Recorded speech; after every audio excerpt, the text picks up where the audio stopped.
পাকিস্তানের বিপক্ষে ঘরের মাঠে দুর্দান্ত পারফরমেন্সে এক ম্যাচ হাতে রেখেই সিরিজ নিশ্চিত করেছে বাংলাদেশ দল। আর এই জয়ে টাইগার বোলারদের অবদান সবচেয়ে বেশি। এবার বল হাতে মিতব্যয়ী রেকর্ড গড়া মুস্তাফিজ পেলেন দারুণ সুখবর।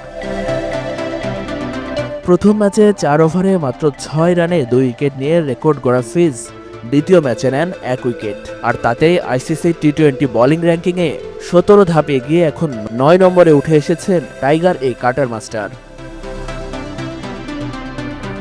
ফিজের রেটিং পয়েন্ট এখন 653। 2021 সালের অক্টোবরের পর এবারই প্রথম 10-এ ঢুকলেন এই বাঁহাতি পেসার। বান্ডেল থাকলে প্রতি সেনমানিতে টাকা বাঁচবে। বিকাশ সেনমানি বান্ডেল কিনে জিতুন প্রতি লেনদেনে।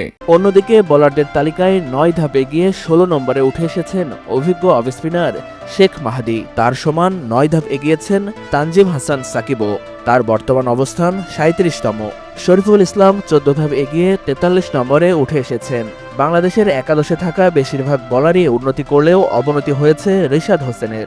এই লেগে 2 ম্যাচেই ছিলেন বেশ খরুচে।